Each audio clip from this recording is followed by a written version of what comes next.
तो हम लोग ने अब तक है ना रिसीट साइड में देखा है। रिसीट साइड में क्या देखा? बैलेंस ब्रॉट डाउन देखा, cash in hand, cash at bank, ठीक है। उसके बाद सब्सक्रिप्शन देखा, उसके बाद entrance fee, admission fee, life membership fee, legacy, government grant, donation. आज मैं उसके आगे से स्टार्ट कर रहा हूँ। इंटरेस्ट ऑन इन्वेस्टमेंट क्या है? Interest on investment. हम लोग क्या पढ़ रहे हैं? Receipt and payment account. क्या पढ़ रहे हैं? रिसीट एंड पेमेंट अकाउंट में रिसीट साइड में हम लोग पढ़ रहे हैं कि एक एनपीओ को क्या क्या रिसीट होता है, क्या क्या रिसीट होता है। समझ में आ रहा है? जो नेक्स्ट पॉइंट है वो इंटरेस्ट ऑन इन्वेस्टमेंट है। क्या है? Interest on investment. मतलब ये जो ऑर्गेनाइजेशन है जिसका हम अकाउंट्स बना रहे हैं, उन्होंने इन्वेस्टमेंट किया, उस पर इंटरेस्ट मिला, तो वो रिसीट में लिखेंगे, वो रिसीट में लिखेंगे। इसको यहाँ से पोस्टिंग किधर करेंगे? इनकम। अरे आपको ध्यान में है क्या? हम लोग पार्टनरशिप फाइनल अकाउंट्स कर रहे थे तो वहाँ इंटरेस्ट था तो हम लोग पीएनएल क्रेडिट करते थे, डिस्काउंट रिसीव्ड पीएनएल क्रेडिट करते थे, कमीशन रिसीव्ड पीएनएल क्रेडिट। यहाँ पे उसको ट्रायल बैलेंस में न देते हुए, ट्रायल बैलेंस में ना देते हुए रिसीट साइड में दिया हुआ है कि ये कंपनी का रिसीट है। रिसीट क्या चीज हो सकती है? इनकम हो सकती है। बात समझ में आ रही है? तो interest on investment simple, company ने कुछ इन्वेस्टमेंट किया था, उस पे जो इंटरेस्ट मिला कंपनी को वो रिसीट साइड में दिखा, वहां से उठा के हम लोग इनकम में लिखा।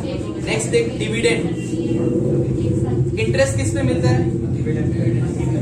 इन्वेस्टमेंट। इंटरेस्ट डिवेंचर्स पे मिलता है, बॉन्ड पे मिलता है, लोन गिवन पे मिलता है। अगर हमने किसी को लोन दिया तो उस पे इंटरेस्ट मिलेगा। समझ में?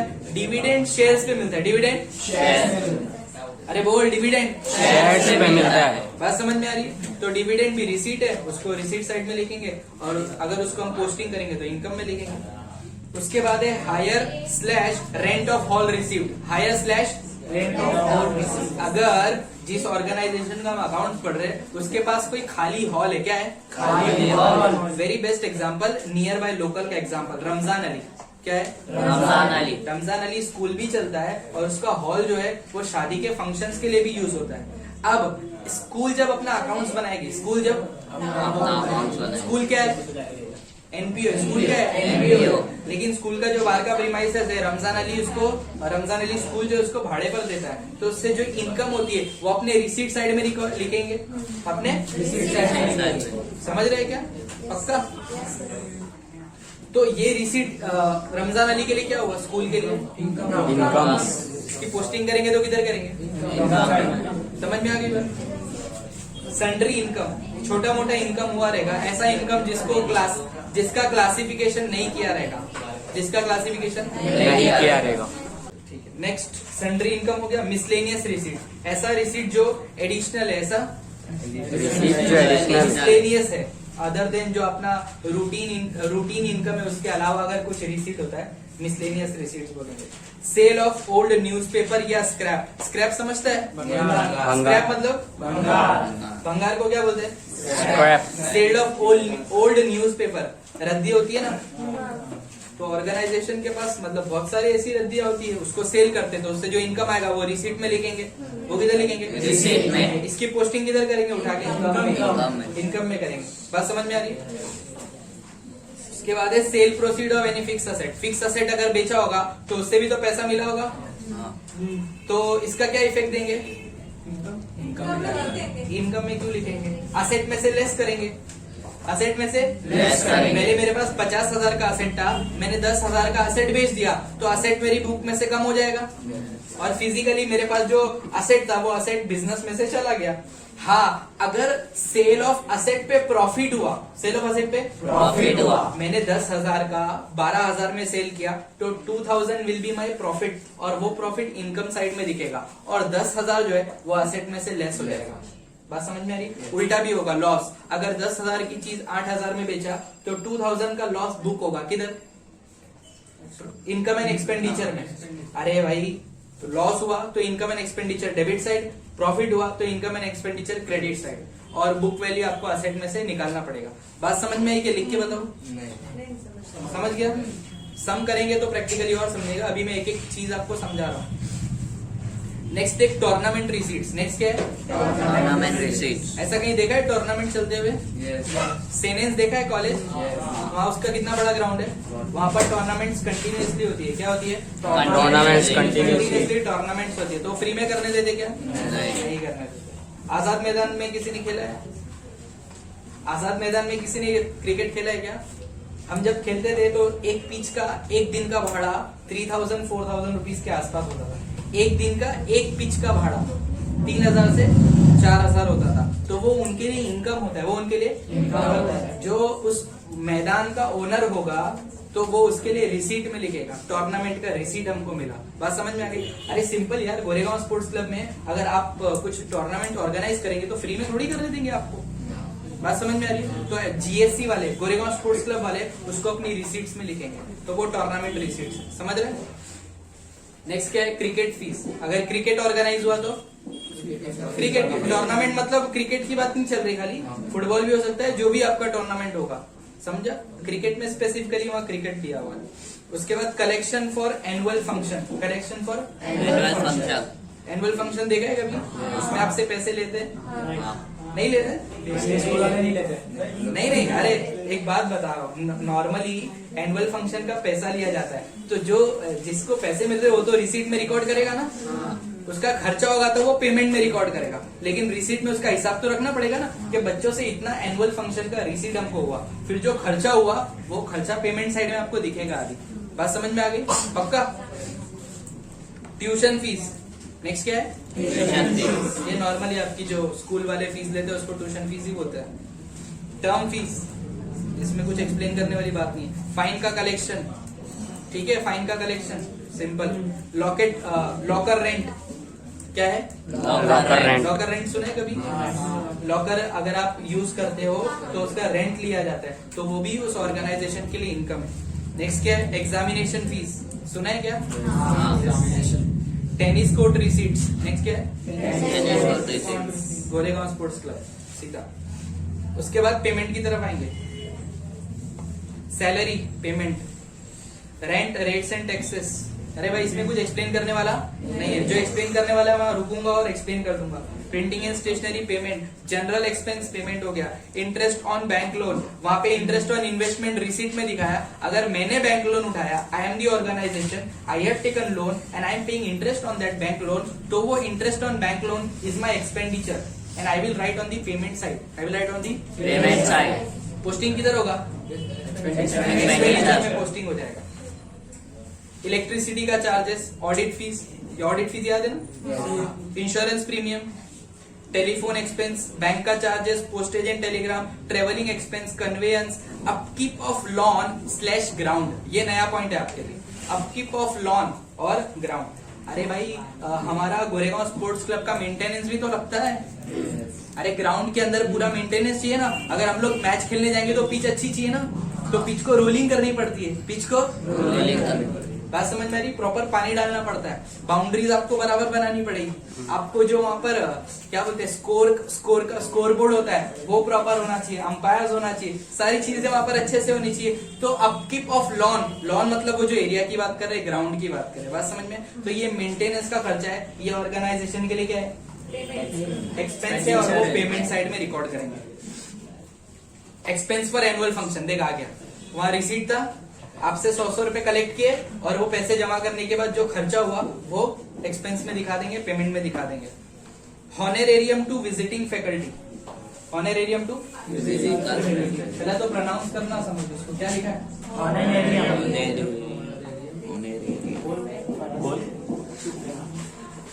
इसमें वर्ड है ऑनर, ऑनर। इसका क्या मतलब है? ऐसा कोई फैकल्टी आता है तो उसको हम कुछ आउट ऑफ रिस्पेक्ट पे करते हैं। क्या? Out of respect. ऑनर मतलब रिस्पेक्ट। अरे आप लोग की स्कूल में कोई बड़ा आदमी नहीं आया कभी? कौन आया है? असलम शेख, हाँ ठीक है। और कौन आया है? नहीं, ऐसा नहीं बोल रहा हूँ मैं, ऐसा पर्सन जिसका बहुत नाम है। जैसे मुझे अभी ध्यान में है, क्या आप लोग की स्कूल में शायद प्रियंका चोपड़ा इन लोग आए थे? बहुत पहले आए थे प्रियंका चोपड़ा। और कौन आया था? रोहित शेट्टी। CID वाले आए थे, जो भी ऐसे लोग थे, ये लोग जो है ना फ्री में नहीं आते, ये लोग अच्छा आएंगे तो क्या बोलेंगे, हमको इतना पैसा दो, नहीं, उनको आउट ऑफ रिस्पेक्ट आपकी जो ऑर्गेनाइजेशन होती है वो उनको फीस पे करती है। चल वेरी सिंपल एग्जांपल, मैं ना, मेरा एक खुद का कंपनी है, मेरा खुद का कंपनी, और मेरी कंपनी के अंदर हर साल में 4 प्रोग्राम करता हूँ, मोटिवेशनल सेशन रखता हूँ। क्या रखता हूँ? Motivational session. और उस मोटिवेशनल सेशन के अंदर मैं संदीप महेश्वरी को बुलाता हूँ। किसको बुलाता हूँ? संदीप महेश्वरी। तो संदीप महेश्वरी क्या चार्ज करेगा? फीस। ऐसा नहीं बोलेगा कि भाई मेरी आने की इतनी फीस है, आप मुझे इतना फीस, उसको हम आउट ऑफ ऑनर बोलेंगे कि भाई sir this is out of honour for you. मतलब हाँ, एक प्रॉपर, मतलब आप आउट ऑफ रिस्पेक्ट उसको अमाउंट पे करें। अरे आपको समझ रहे हैं क्या? कैसी पर्सनैलिटी आ रही है जिसको आप फीस बोल के, मतलब ऐसा उसको वो नहीं करेंगे, लेकिन एक अच्छा खासा अमाउंट उसको देंगे। तो आपकी स्कूल्स के अंदर आपके, अरे सपोज गोरेगांव स्पोर्ट्स क्लब है, उसमें सचिन तेंदुलकर आया। कौन आया? सचिन। अरे वेरी सिंपल, अपना जो टीपू सुल्तान ग्राउंड था उसकी ओपनिंग सेरेमनी में मोहम्मद अजहरुद्दीन आया था। कौन आया था? आप लोग को याद है पता नहीं, हम लोग देखे थे, मोहम्मद अजहरुद्दीन यहाँ पर उसका ओपनिंग करने के लिए आया था। तो फ्री में थोड़ी आएगा यार, और फ्री में आएगा तो ऐसे वो अपना चार्जेस भी नहीं लगाएगा कि मुझे 5 लाख दो, मुझे 2 लाख दो। वो ऑर्गेनाइजेशन खुद आउट ऑफ रिस्पेक्ट उसको पे करेगी। Sir you have given your time, और आपने हम यहाँ पर आने के बाद हमारा वो किया है, हाँ मान रखा हमारा, तो उसको आउट ऑफ रिस्पेक्ट पे करेंगे। समझ में आ गई बात? तो वो कंपनी के लिए, ऑर्गेनाइजेशन के लिए एक्सपेंस हो जाएगा। Building construction, addition to building, building बनाने तो पेमेंट में आपको लिखना पड़ेगा। फर्नीचर परचेस, सेल किया तो रिसीट होगा ना? अरे असेट सेल किया तो पैसा मिलेगा, और असेट खरीदा तो पेमेंट करना पड़ेगा। बात समझ में आई? Sports material purchase, sports material purchase, हाँ, अगर आपका स्पोर्ट्स का धंधा है, आपकी ऑर्गेनाइजेशन स्पोर्ट्स करती है, तो फिर आपको स्पोर्ट्स मटेरियल परचेस करना पड़ेगा। न्यूज़पेपर एंड पीरियोडिकल्स, वहां पे सेल ऑफ न्यूज़पेपर था, रद्दी बेच दिया तो पैसा मिला। अरे रद्दी बनने के लिए पहले खरीदना तो पड़ेगा ना। डेली न्यूज़पेपर आता है, आपकी स्कूल में आता है क्या? पीरियोडिकल्स आते हैं, मैगजीन्स आती है, तो फ्री में आता है? नहीं, एक मंथली या क्वार्टरली जो भी उनका अग्रीमेंट होता है उतना अमाउंट आपको पे करना पड़ता है, पेमेंट में आएगा। बुक्स परचेस, अगर मैं लाइब्रेरी लेकर बैठा हूँ तो बुक खरीदनी पड़ेगी, तो ये तो मेरी लाइब्रेरी में लोग आएंगे। बात समझ में आ रही? मेडिसिन परचेस, अगर मेरा हॉस्पिटल है तो मुझे मेडिसिन खरीदनी पड़ेगी। आपने देखे क्या हॉस्पिटल के अंदर दवा देते हैं हॉस्पिटल वाले? दवा खरीदना पड़ता है, पेमेंट साइड में लिखेंगे। बात समझ में आ रही है? बाय ऑफिस एक्सपेंसेस, आपके जो ऑफिस के खर्चे होंगे, सिंपल। प्राइजेस, प्राइस बांटेंगे तो एक्सपेंस होगा, पेमेंट साइड में लिखना पड़ेगा। Purchase of investment, sale of investment उधर था, परचेज ऑफ इन्वेस्टमेंट इधर पे दिया हुआ है। रेस्टोरेंट एक्सपेंसेस, अगर आपके कुछ खर्चे हुए होंगे रेस्टोरेंट के अंदर तो उसके एक्सपेंसेस भी पेमेंट साइड में आपको दिखाने पड़ेंगे। उसके बाद school bus slash motor car maintenance, अगर आप स्कूल वाले हैं तो आपको स्कूल बस को मेंटेन करना पड़ेगा। अरे पेट्रोल का खर्चा, बहुत सारे खर्चे होते हैं उसके अंदर, सिंपल है। Next repair and maintenance, simple है ना, इसको एक्सप्लेन करने की जरूरत है। Equipments purchase, fix deposit, FD करा दिया। टेनिस का एक्सपेंसेस, वहाँ टेनिस का रिसीट था, यहाँ टेनिस का एक्सपेंसेस। बात समझ में आ रही है? रिसीट से आपको इनकम मिलेगा, रिसीट से आपको इनकम मिलेगा, और एक्सपेंडिचर पेमेंट से आपको एक्सपेंडिचर। क्लियर है इतना? इसी के साथ रिसीट पेमेंट खत्म, इनकम एंड एक्सपेंडिचर स्टार्ट कर रहा हूँ मैं। उसका इंट्रोडक्शन देख ले कैसा दिया। Not for profit concerns prepare income and expenditure account instead of P&L account, instead of P&L account. Although the objective of both P&L account and income expenditure account is same, दोनों का objective same है। अरे कल बताया था मैंने, P&L is similar to income and expenditure, और balance sheet तो it is a nominal account, hence all expenses and losses are debited to this account and all incomes and gains are credited to this account. The balance of income and expenditure account may show a surplus. Surplus म्हणजे काय? Profit. surplus मतलब Profit. समझा? Income is more and expense is less. अगर हम लोग school चला रहे हैं, अगर हमने 500 रुपए फीस के कलेक्ट किए और 300 रुपए का पूरा खर्चा हुआ तो प्रॉफिट कितना हुआ? 200। लेकिन यहाँ थोड़ा इज्जत देंगे, प्रॉफिट नहीं बोलेंगे, सरप्लस बोलेंगे। क्या बोलेंगे? सरप्लस। कौन सा प्लस? सरप्लस। अच्छा 500 रुपया रिसीट हुआ, 500 रुपया और खर्चा 700 का हो गया, तो 200 का लॉस हो गया। लॉस को क्या बोलेंगे? डेफिशिट। क्या बोलेंगे? डेफिशिट। स्पेलिंग बोल जरा। DEFICIT। समझा? तो प्रॉफिट की जगह वर्ड क्या यूज करेंगे? लॉस की जगह डेफिशिट। प्रॉफिट मतलब सरप्लस। और लॉस मतलब डेफिशिट। दोनों एक ही चीज है। बात समझ में आ गई? प्रॉफिट कब होगा? जब इनकम एक्सपेंस कम। कॉमन सेंस है। लॉस कब होगा? जब एक्सपेंस ज्यादा इनकम समझ में आ गई? अच्छा वहाँ पे आपको प्रॉफिट होता तो आप क्या करते थे? नेट प्रॉफिट निकाल के क्या करते थे? पार्टनर को शेयर करते थे। पार्टनर के कैपिटल में ऐड। यहाँ तो पार्टनर है ही नहीं, यहाँ तो पार्टनर यहाँ कैपिटल में ऐड कर देने का। प्रॉफिट हुआ, सरप्लस हुआ, कैपिटल में ऐड, डेफिशिट हुआ तो कैपिटल में। Surplus is added to the capital fund and deficit is deducted from capital fund. Page पलट भाई जरा। हाँ अभी एक्सपेंडिचर साइड देख ले। आपको एक्सपेंडिचर में वो सारी चीजें देखने मिलेगी जो आपने पेमेंट में देखा था। क्या बोला मैंने? वो सारी आपको एक्सपेंडिचर में वो सारी चीजें देखने मिलेगी जो आपने पेमेंट में दिखा, और आपको इनकम में वो सारी चीजें देखने मिलेगी जो आपने रिसीट्स में देखा। खाली एक बार गो थ्रू कर लेंगे। सैलरी आपने वहाँ देखा था? हाँ देखा था। हाँ देखा था। Stationery, sports material, medicine, opening stock of वो मटेरियल का एक एडजस्टमेंट है, वो मैं आपको बताऊंगा सम करते टाइम। ठीक है? Wages, printing, rent paid, interest paid, travelling expense, conveyance, rates and taxes, insurance premium, audit fees, office expense, telephone expense, honorarium, tennis expense, restaurant expense, drama expense, expense of annual function, refreshment. Refreshment समझता है क्या? बीच में चाय।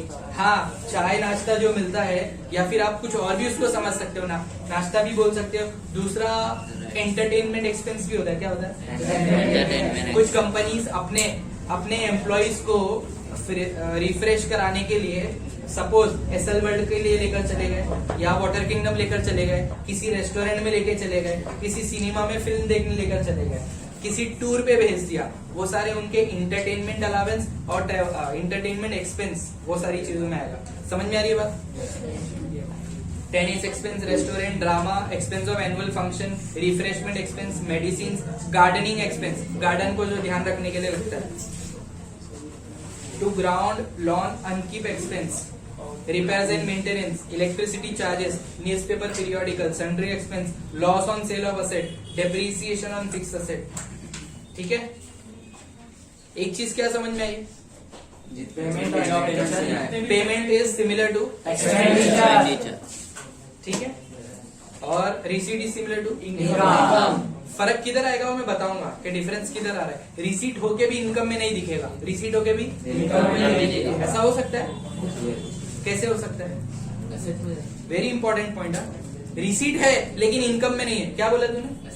Asset में नहीं डाला, liability में डाला। सपोज मैंने बैंक से लोन उठाया, तो पहले रिसीट में एंट्री करना पड़ेगा, 50 लाख आया, डेबिट वोट कम्स इन। लेकिन ये तो बैंक लोन है, इसको असेट नहीं दिखा सकता, इसको लाइबिलिटी दिखाना पड़ेगा। इसको लाइबिलिटी। अरे बैंक लोन मतलब लाइबिलिटी। मुझे रीपे करना है वापस, it is liability.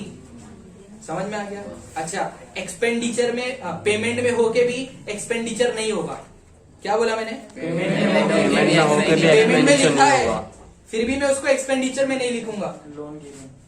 Loan given simple है, असेट्स में आ जाएगा। और परचेज ऑफ असेट्स, मैंने असेट्स परचेज किया तो मेरा एक्सपेंडिचर थोड़ी हुआ, वो मेरा नुकसान नहीं हो गया, मेरे लिए असेट्स जनरेट हुआ। क्या जनरेट हुआ? समझ में आ गई बात? पक्का? तो ये चीज वेरी इंपॉर्टेंट, इसको आपको ध्यान में रखा है। रिसीट है फिर भी वो इनकम में नहीं आएगा, रिसीट है फिर भी इनकम में नहीं आएगा, वो लाइबिलिटी में जाएगा। और पेमेंट है फिर भी एक्सपेंडिचर में नहीं आएगा, असेट्स में जाएगा। समझ में आई बात? बैलेंस शीट देख ले एक बार। Balance sheet is a financial statement showing assets and liabilities of a concern at a given date. Balance sheet is not an account. Balance sheet is Not an account. तो है क्या वो? Statement. Statement बोलो या sheet बोलो। Balance sheet is prepared at a particular point of time and not for a period. आपने अब तक जितनी भी बैलेंस शीट बनी आपने लिखा है एज एट दैट डेट। क्या लिखा है? As on that date. याद है क्या आपको? हाँ. और आपने profit and loss trading account बनाया था for the year ending, for the Year ending. Year ending. उस साल के खत्म होने तक प्रॉफिट एंड लॉस है और ट्रेडिंग है, लेकिन बैलेंस शीट जो है वो एक पर्टिकुलर पॉइंट ऑफ टाइम के लिए होता है। बात समझ में आ गई? पक्का? Balance sheet of not for profit concern is to be prepared similar to any other business organisation. बोलता है इसमें कोई फर्क नहीं है। बैलेंस शीट तो बैलेंस शीट है, बैलेंस शीट तो Balance sheet. अभी बैलेंस शीट की एक एक चीज देख लेते हैं फास्ट। अगर उसमें कुछ आपको नया टर्म लगता है तो मैं एक्सप्लेन कर दूंगा।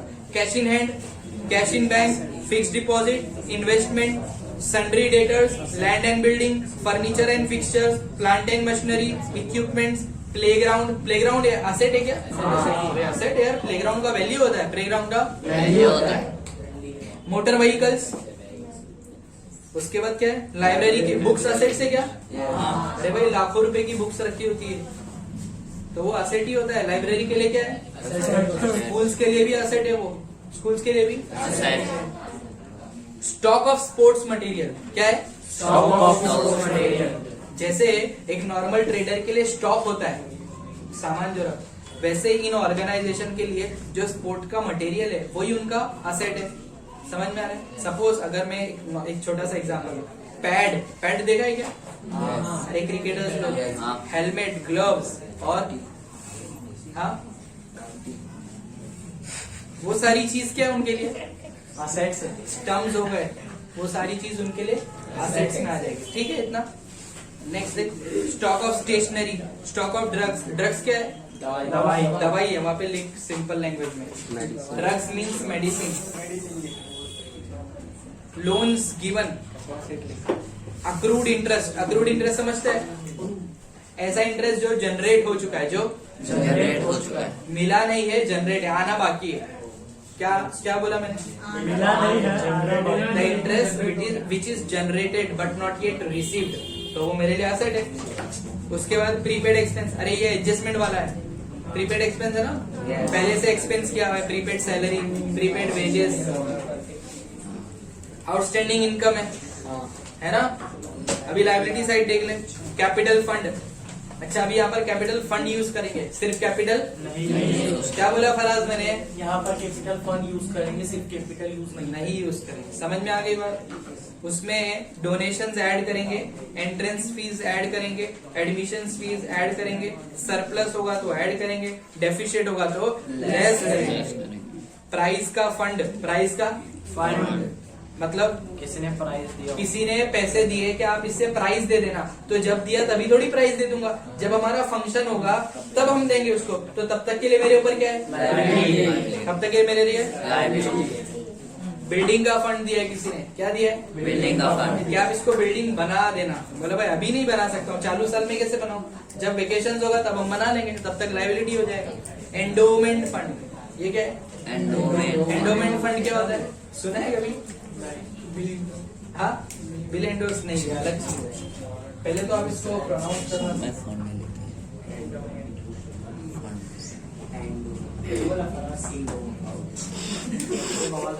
एंडोमेंट क्या है? Endowment. एंडोमेंट से नथिंग बट गिफ्ट। क्या है? हूँ. Gift. सुन ले भाई, पूरा सुन ले। सुन ले. हाँ, फिर अच्छे से फ्रेम कर लेना जो मैंने बोला, उसके बाद इसको लिखें। एंडोमेंट फंड मतलब मैं तुझे ना पैसे देता हूँ, मैं तुझे पैसे देता हूँ. एक बड़ा सा अमाउंट दे देता हूँ, आप उसको इन्वेस्ट करो, उससे जो इनकम आएगी ना, उससे जो Income आएगी. वो आप यूज कर लेना। वो फंड वैसा का वैसा ही होना चाहिए, वो फंड वैसा का वैसा ही होना चाहिए. जैसे मैंने एक ऑर्गेनाइजेशन को बोला कि मैं आपको ना 25 लाख रुपए देता हूँ। कितने देता हूँ? 25 लाख. और इसको आप है ना फिक्स डिपॉजिट में डाल दो। किधर डालो? Fixed deposit. फिक्स डिपॉजिट पे क्या मिलेगा? इंटरेस्ट मिलेगा।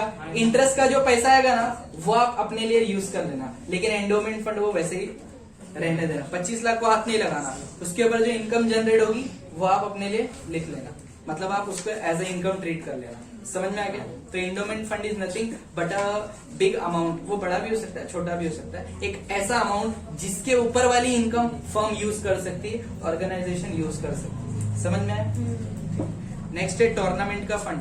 सिंपल है। टूर्नामेंट के लिए अगर किसी ने फंड दिया होगा, चैरिटी के लिए किसी ने फंड दिया है, स्पेशल फंड है किसी स्पेशल नाम के लिए दिया होगा, sundry creditors, bank overdraft, other loan, outstanding expense, pre received income. मुझे नहीं लगता कि एंडोमेंट के अलावा और कोई नया टर्म था यहाँ पर। समझ में आ गई बात? पक्का? देख जरा एंडोमेंट का मैंने एक्सप्लेनेशन दिया हुआ है क्या? पीछे दिया हुआ है, उसमें से रीड करके भी आपको थोड़ा समझ में आ जाएगा। देख मैं रीड करता हूं उसको। It is a fund created out of a specific amount, earmark, specific amount earmark, mark किया हुआ रहेगा वो चीज। गिफ्टेड और डोनेटेड, गिफ्टेड और donated, the income of this fund, the Income of this fund is to be use for a specific purpose. उसके ऊपर वाला जो इनकम जनरेट होगा ना वो यूज करो आप, स्पेसिफिक पर्पज जो भी उसका होगा। Example prize fund, example prize fund. The purpose of the donor, मकसद क्या है देने वाले का? देख बोल रहा है the purpose of the donor is to provide a permanent source of income to the concern for a specific purpose. मैं आपको 25 लाख पूरे नहीं देता हूँ, लेकिन 25 लाख देता हूँ, उस पे जो इनकम आएगा ना वो आप यूज कर लो। तो मैंने क्या किया, ऑर्गेनाइजेशन को एक सोर्स ऑफ इनकम जनरेट करके दे दिया, सोर्स ऑफ Income generate करके दिया। क्लियर है इतना? हाँ। इसी के साथ हमारा जो यहाँ पर पूरा था पॉइंट्स टू बी डिस्कस, देख ले हमने कितने पॉइंट डिस्कस किए। एनपीओ का मीनिंग डिस्कस किया, difference between profit organisation and not for profit organisation, need for maintaining accounts, receipt and payment account, उसके बाद income and expenditure account, balance sheet. अच्छा एडिशनल इन्फॉर्मेशन क्यों नहीं दिया? वो आपके पार्टनरशिप फाइनल अकाउंट में ऑलरेडी कवर है। क्या समझ में आ गई? उसके जितने एडजस्टमेंट है सबके सब यहाँ पर एप्लीकेबल है, सबके सब यहाँ पर Applicable है। क्योंकि ये भी फाइनल अकाउंट है। डिफरेंस ये है कि ये नॉन प्रॉफिट ऑर्गेनाइजेशन का है और वो प्रॉफिट ऑर्गेनाइजेशन। इसमें जो नए नए टर्म्स थे वो मैंने आपको सिखा दिए। बात समझ में आ गई? पक्का? तो हमारे जो 7 पॉइंट्स टू बी डिस्कस थे वो पूरे क्लियर होते हैं। ठीक है, देख एक डाउट देख लेगा।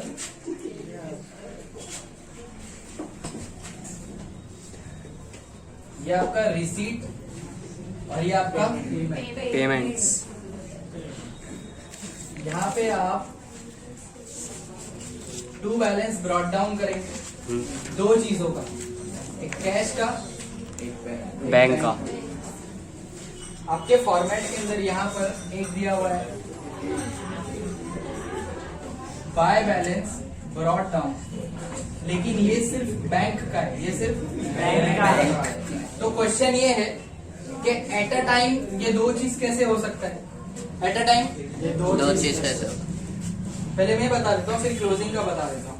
अच्छा यहाँ पर कैश नहीं है, यहाँ पर कैश नहीं है, तो आपको ये समझ में आना चाहिए कि बिजनेसमैन 2 बुक मेंटेन करता है। बिजनेसमैन 2 बुक मेंटेन करता है, एक कैश और एक बैंक, एक कैश और एक बैंक। एक तो जो पैसा आता है वो अपने पास रखता है कैश वाला, और दूसरा पैसा उसके बैंक में होता है, दूसरा पैसा बैंक में होता है। जब उसके कैश में भी पैसा होता है और बैंक में भी पैसा होता है तो उसको हम लोग बोलेंगे पॉजिटिव बैलेंस। क्या बोलेंगे? Positive balance. वो दोनों इधर ही आएगा, वो दोनों इधर ही आएगा, डेबिट साइड। तो ये आने के चांसेस नहीं है।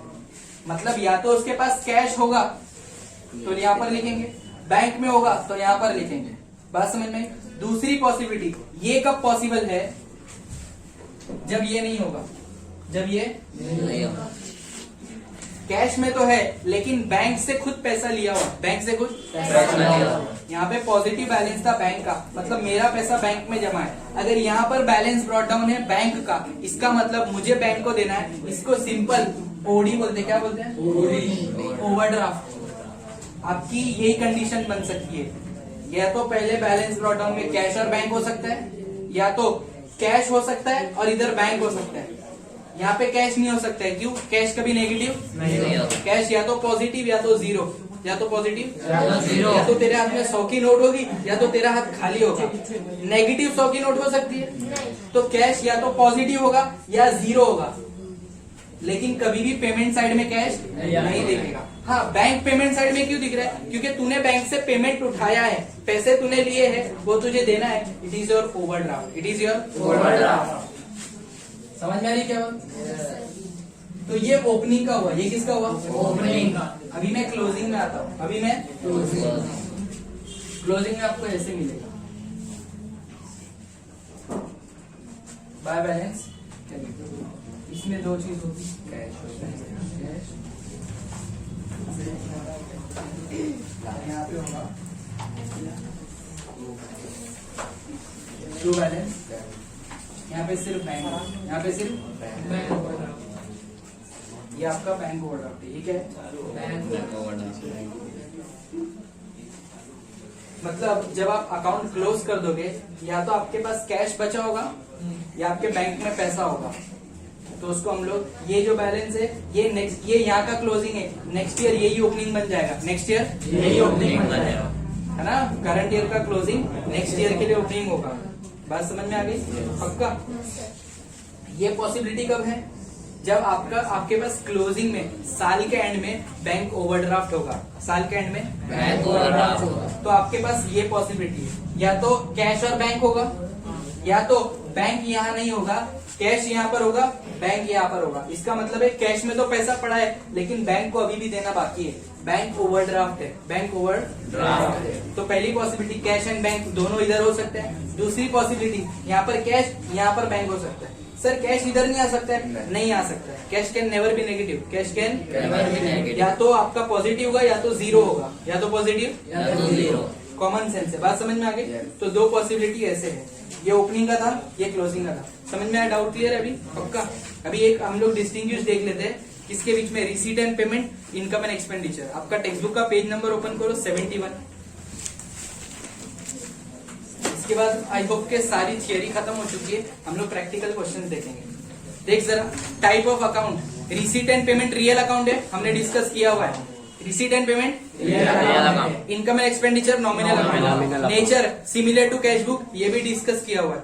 It is like profit and loss account, ये भी डिस्कस किया हुआ है। Object, it is prepared to present a summary of cash transaction. Receipt and payment से आपको समरी मिलेगी, रिसीट एंड पेमेंट से समरी मिलेगी। Income and expenditure, it is prepared to ascertain the net results of income and expenditure. ये net results बताएगा कि आपको during the year surplus हुआ या डेफिसिट हुआ, ठीक है?